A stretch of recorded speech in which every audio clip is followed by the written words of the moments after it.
그럼 계속해서 이어지는 코너는요. K리그에 숨어있는 진주를 발굴하는 코너 히든 플레이어 시간입니다. 오늘은 송희연께서 준비하셨죠? 네, 제가 바로 숨어있는 진주를 찾아냈습니다. 바로 이 선수입니다.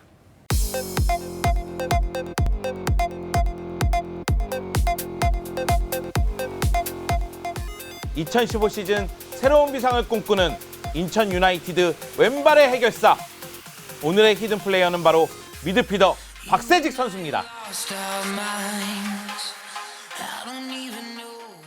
네, 히든 플레이어 오늘은요. 인천의 왼발의 해결사 박세직 선수가 선정이 됐습니다. 많은 분들 좀 박세직 선수 하면 좀 생소한 분들도 계시겠지만 올 시즌 인천을 유심히 보셨다면 충분히 눈에 가는 선수이죠. 네, 이천 선수하고 주전 경쟁을 펼치고 있는 박세직 선수인데요. 네. 박세직 선수가 워낙에 번뜩이는 왼발을 구사하고 있기 때문에 네. 제가 히든 플레이어로 선정을 했습니다. 네, 그런데 이 박세직 선수가 지금까지 히든 플레이에서 소개했던 선수들과는 다르게 좀 연배가 높다고요? 네. 사실 저희 나이에 비하면 연배가 굉장히 낮은 겁니다. 네. 27살이 연배가 높다고 하면 안 되죠. 굉장한 젊은이에요. 네. 이 젊은이로 얘기할 것 같으면 대학을 졸업하고 프로에 입성을 했고요. 최근 프로 입단을 빠르게 하는 선수에 비하면 늦게 프로에 입단한 셈인데요. 그리고 올해 인천에 입단하기 전에 전북 소속 선수로서 3년간 있었기 때문에 프로 4년차 선수이기도 합니다. 축구 선수로서의 시작은 초등학교 2학년 때부터라고 하는데요. 시작하게 된 계기가 조금 독특합니다. 박세직 선수의 어머니의 친구분이 박세직 선수가 공을 가지고 노는 걸 보고 왼발잡이는 흔치 않는데 축구 한번 시켜보면 어떠냐. 그러니까 박세직 선수 어머니의 친구분입니다. 네, 축구 관계자가 아니에요. 그분이 저 왼발 봐라. 축구 선수 한번 시켜보자. 이런 얘기를 해서 축구를 시작했다고 하더라고요. 그래서 부모님의 동의와 본인의 의지로 축구부에 들어가게 됐고요. 축구부에 들어가자마자 왼발잡이인 박세직 선수가 빛을 보기 시작했다고 하더라고요. 초등학교 때부터 쭉 왼쪽 사이드 윙 포지션을 맡아보게 됐고 지금 인천에서도 그 위치에서 잘 뛰고 있습니다. 네, 박세직 선수는 마산 출신이고요. 박세직은 이제 당시에 축구를 하기 위해서 축구부가 있는 학교로 전학을 갔는데 집에서 1시간이 넘는 거리를 통학했다고 합니다. 중학교는 경남 함안중학교로 진학을 하게 되는데 함안중학교로 진학한 이유가 단순합니다. 그냥 많은 동료 선수들이 글로 가서 함안중학교로 갔다고 합니다. 네. 함안이라는 지역이 시골인데다가 한 달에 건너면 모두 알 수 있는 사람들이다 보니까 새벽이면 조기의 아저씨들과 함께 운동을 했다고 합니다. 네. 그런데 아무리 조기 축구라고 하지만 그래도 중학생이 성인 남성을 상대하기에는 조금 어렵지 않았을까요? 네, 아무래도 그랬겠죠. 하지만 그러면서도 얻는 것도 많았을 네. 텐데요. 고등학교는 다시 마산으로 돌아왔습니다. 현재 안산경찰청 감독을 맡고 있는 이응실 감독이 지도하고 있었던 마산공고로 진학을 하게 되는데요.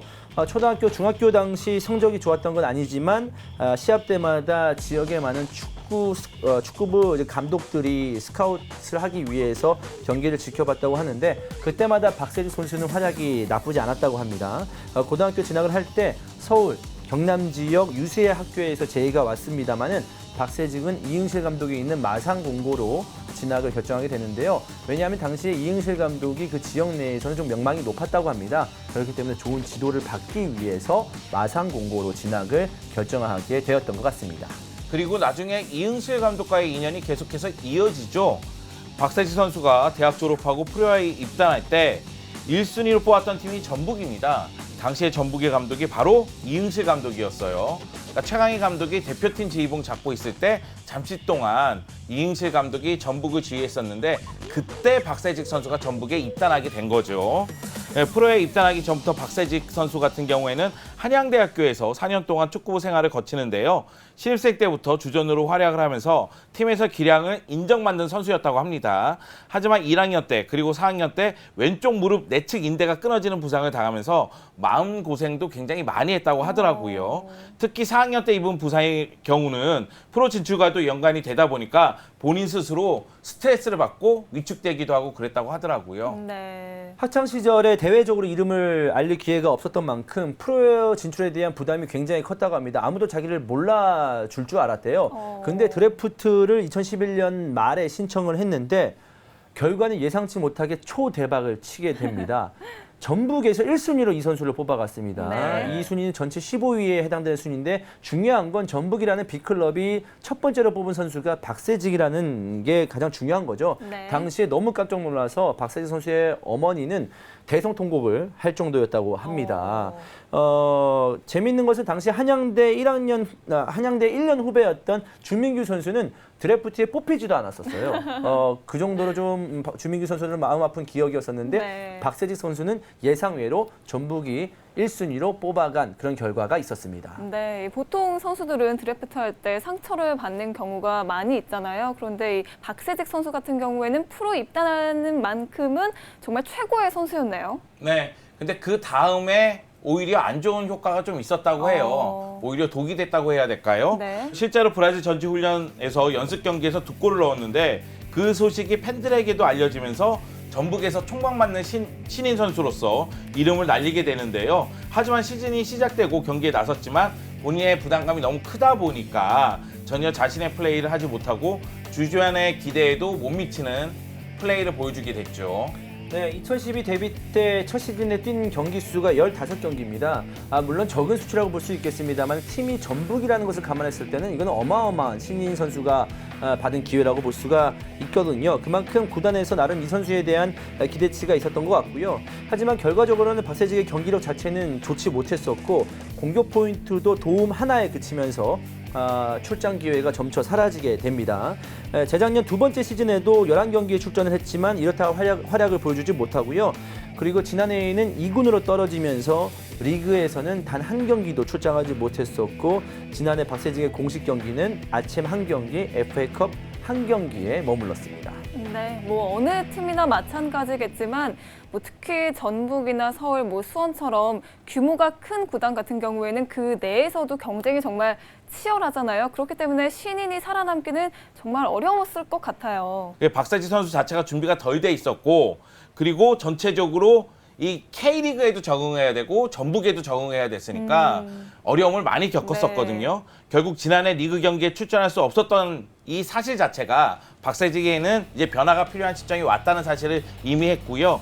그래서 뛸 수 있는 곳으로 가겠다고 전북 구단에게 직접 이야기를 했다고 합니다. 이 본인의 이사가 전달이 되면서 전북은 박세직과의 계약 기간이 남아 있었음에도 불구하고 대승적 차원에서 자유계약 선수로 풀어줬고요. 그러다 보니까 인천으로의 이적이 가능했던 겁니다. 네, 박세희 선수는 인천으로 이적을 잘했던 것 같습니다. 하지만 박세희 선수가 인천으로 올 때만 하더라도 인천이 굉장히 어수선했습니다. 감독 선임 과정에서도 물론 김동훈 감독이 이제 마지막에 부임이 됐습니다만은 좀 문제가 있었었고 많은 선수들이 떠나고 많은 선수들이 들어오면서 외인 구단 같은 느낌이 들었었지만 그런 분위기가 새롭게 도전을 한 박세희 선수에게는 큰 도움이 됐던 것 같습니다. 새롭게 시작하는 마음으로 선수들과 의기투합했고요. 그렇기 때문에 많은 출장 기회를 받으면서 인천에 연착륙하면서 현재까지도 굉장히 좋은 모습을 보여주고 있습니다. 네, 박세직 선수 인천에서 그 어느 때보다 신인다운 마음으로 공을 차지 않을까라는 생각이 드는데요. 그렇기 때문에 올해의 성적이 지난 3년간의 성적보다 훨씬 더 좋죠. 네, 제가 프로필과 능력치를 준비했는데 네. 올해의 기록이 얼마나 좋은지 한번 프로필을 통해서 설명해 드리도록 하겠습니다. 네, 박세직 선수의 프로필인데요. 이름은 박세직, 소속은 인천 유나이티드입니다. 포지션은 윙어죠. 키는 178cm, 몸무게는 75kg입니다. 생년월일은 1989년 5월 25일이고요. 리그 출전 기록은 43경기 출전해서 3골 2개의 도움을 기록했는데 올 시즌 기록이 17경기 출전해서 2골 1개의 도움입니다. 결국 자신의 커리어 사상 가장 많은 공격 포인트를 기록하고 있는 시즌을 보내고 있어요. 자, 능력치를 보시죠. 공격력 7, 수비력 6, 드리블 7, 패스 7, 슛 8, 속도 7, 체력 7로 평가했습니다. 네, 확실히 올 시즌 정말 좋은 성적을 보여주고 있는 것 같은데요. 그리고 또 슛이나 킥에서만큼에서도 정말 좋은 활약을 보여주고 있죠. 네, 이 측면 쪽에서의 활약도 상당히 좋은데 한 방이 있는 선수예요. 번뜩이는 왼발을 보유하고 있기 때문에 이 왼발을 활용한 프리킥 또는 슈팅이 매우 날카롭습니다. 그런 측면에서 이 박세직 선수의 슛이나 킥에 대해서는 높게 평가를 했는데요. 다만 박세직 선수가 그동안 많은 경기를 뛰지 못했고 올 시즌에도 이제 초반에는 출전 기회를 제대로 잡지를 못했었거든요. 점점점 출전 기회가 늘어나고 있는데 좀 더 연계 플레이를 많이 해줘야 되고 그리고 대각선으로 움직이면서 문전에서 케빈 선수를 도와주는 움직임이 좀 더 많아져야 됩니다. 그리고 수비적인 능력도 조금 더 향상시킬 필요성은 있습니다. 네, 이천수 선수가 인천에서 프리킥 제1 옵션이라고 하면 두 번째 프리킥 옵션인 박세지 선수가 되겠습니다. 왼발이 날카롭고요. 왼발킥이 자신감이 있기 때문에 김도훈 감독도 이제 이 부분에 대해서 많은 기대를 하고 있는데 다만 좀 아쉬운 거는 공격 포인트가 그렇게 많지 않다는 점이죠. 하지만 박세지 선수에게 원하는 김도훈 감독의 모습은 수비적인 모습까지 좀 바라고 있기 때문에 공격 포인트가 많이 나오지 않고 있는데 이번 시즌에 많은 경기를 뛰었으니까 네. 이번 시즌보다는 앞으로가 더 기대가 되는 선수입니다. 이게 박세지 선수의 많은 출장 기회를 바탕으로 해서 공격 포인트 개수까지 늘리게 된다면은 더 나은 선수로 발전할 수 있는 가능성이 매우 큰 선수라고 말씀드릴 수 있겠습니다. 네, 그런데 또 한편으로는 이 박세직 선수가 지난 시즌에 경기를 많이 뛰지 못했잖아요. 그렇기 때문에 과연 올 시즌에는 몸이 좀 잘 살아날까 이런 우려의 목소리도 있었는데 두 분은 어떻게 평가하세요? 네. 결국 박세직 선수 입장에서 보면 시즌 초반에 어려움이 굉장히 많았어요. 왜냐하면 지난 시즌에 제대로 경기를 소화하지 못했죠. 그리고 올 시즌 시작하기 전에 김도훈 감독이 인천 지휘봉 잡는 데까지 시간이 굉장히 오래 걸렸습니다. 네. 그러니까 몸을 만들 수 있는 시간이 그렇게 많지는 않았다는 얘기가 돼요. 그래서 박세지 선수 스스로도 운동량이 많이 부족해서 시즌 초반에는 체력적으로 많이 힘들었다고 이야기를 하더라고요. 실제로 이번 시즌 17경기 가운데 풀타임 경기는 단 한 경기에 그치고 있습니다. 연습할 때도 몸 관리를 더 철저하고 집중적으로 하게 된다고 하더라고요. 네. 앞으로 90분을 풀타임을 소화하는 모습을 보여주겠다고 계속해서 이야기를 하고 있습니다. 박세지 선수가 이번 시즌 가장 기억에 남는 경기가 있다면 바로 부산전일 겁니다. 이 경기에서 한 골, 하나의 도움을 기록을 했었는데요. 이런 본인이 이제 좋았던 기억을 되살리면서 인천의 공격 포인트를 책임져 준다면 인천의 순위는 지금보다 훨씬 더 나은 순위를 유지할 수가 있습니다. 사실 너무 이제 인천의 축구를 얘기했을 때 김인성 선수만 좀 부각되는 경우가 있거든요. 김인성은 오른쪽, 박세지 지금 왼쪽인데 왼쪽도 부각될 만큼 본인이 좀 실력을 보여준다면 김도훈 감독이 편안하게 한 라운드 한 라운드를 보낼 수 있을 것 같습니다. 네. 네, 박세지 선수 본인이 얘기했는데 네. 본인의 성격에 대해서 물에 물 탄 듯 술에 술 탄 듯 이리 흡수되고 저리 흡수되는 성격이다. 네. 저랑 비슷한 성격 같아요. 근데 이러다 보면 성격은 굉장히 무난하지만 승부의 네. 세계에서는 약간 도태되는 경향이 있거든요. 그러다 보면은 어려움을 겪을 수가 있기 때문에 박세지 선수 스스로도 조금 더 날카롭고 강력한 칼을 좀 갈면서 이 그라운드 위에서의 플레이를 준비하는 것이 어떤가. 네. 체력적인 측면을 좀 더 훈련에 집중하면서 끌어올리는 것이 좋지 않겠느냐 이런 생각이 듭니다. 네. 네. 원래 이제 히든플레이 마지막은 이제 해당 선수와 전화 인터뷰를 하는데 맞아요. 오늘은 이제 인천 훈련 시간과 겹치면서 아쉽게도 전화 인터뷰가 없습니다. 네. 그래서 뭐 하고 싶은 말이 뭐냐고 물어봤을 때 서울을 미친 듯이 이기고 싶다. 오. 서울만은 꼭 이기고 싶다 이렇게 밝혔다고 해요. 아무래도 TBS가 서울 경기 위주로 이제 중계하는 걸 알고 그렇게 네. 얘기하는 것 같은데 이렇게 도발을 할 정도로 박세희 선수가 센스가 있는 선수입니다. 네. 그러니까 두 팀이 상위 스플릿에서 만날 수 있을지 네. 남은 후반기 경기에 대해서 박세직 선수의 활약이 더 필요한 상황으로 보입니다. 또 두 팀이 현재 FA컵 상황에 올라가 있기 때문에 어쩌면 FA컵에서도 대결을 펼칠 수 있지 않을까 생각이 들고요. 그리고 박세직 선수는 이번 시즌 자신의 목표에 대해서 5골 5개의 도움이라고 설정을 했는데 과연 그 목표도 이룰 수 있을지 그리고 좀 전에 얘기했듯이 경인 더비에서 네. 서울에게 승리를 거둘 수 있을지 끝까지 지켜봐야 되겠습니다. 네, 박세직 선수에 대한 새로운 이야기들을 통해서 그 선수에 대한 기대감을 한층 더 높일 수 있는 시간이었습니다. 오늘 히든 플레이어 인천의 박세직 선수와 함께했고요. 저희는 잠시 뒤에 원더풀 프리뷰로 다시 찾아올게요.